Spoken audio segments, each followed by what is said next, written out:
Dans Picaform, en fait, un workflow, c'est une succession d'étapes où des acteurs vont prendre des décisions. Donc il faut que je crée les différentes étapes de mon workflow. Pour ça, je vais cliquer ici sur Ajouter une étape au workflow. Et ça m'ouvre l'environnement de conception de workflow dans Picaform. Alors vous allez voir, c'est vraiment simple, parce qu'à partir du moment où on a compris qu'un workflow, c'est une succession d'étapes où des acteurs prennent des décisions, avec ces trois termes clés, on peut vraiment faire toutes sortes de workflows. Alors, ma première étape, ça va être l'étape de déclaration de l'incident. Je vais rajouter une deuxième étape, qui serait l'étape d'analyse. Je vais refaire exactement le workflow que celui que vous avez fait dans la démonstration pour Allegria.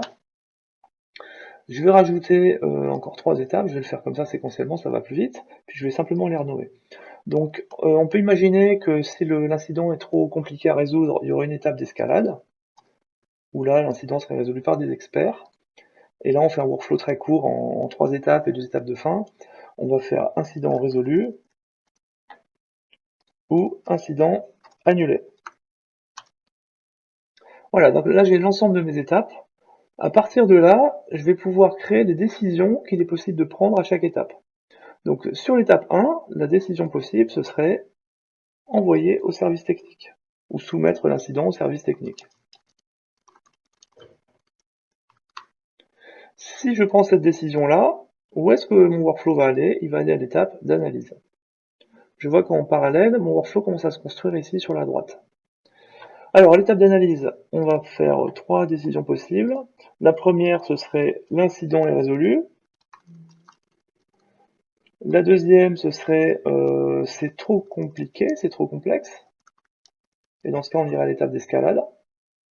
Donc je vais le faire. Si c'est résolu, ça va résolu. Si c'est trop complexe, on va à l'escalade. À l'étape 2, cette décision, en fait, j'en ai mis 3, mais ça m'intéresse pas, j'en veux que 2. Je vais la supprimer. Donc je vais venir ici, je vais faire supprimer la décision. Ok. Alors, à l'étape 3 d'escalade, là je vais mettre 3 décisions possibles. Donc on pourrait dire ok, c'est traité. Alors les libellés sont libres, on met ce qu'on veut. Ok, c'est traité. Alors on pourrait dire aussi il manque des informations. Et dans ce cas, on pourrait revenir à l'étape d'analyse pour que la personne complète les informations manquantes, parce qu'un workflow c'est pas forcément linéaire, ça peut revenir en arrière. Et une troisième décision, ce serait ce n'est pas un incident. Ça peut arriver parfois, des incidents qui sont déclarés qui n'en sont pas vraiment.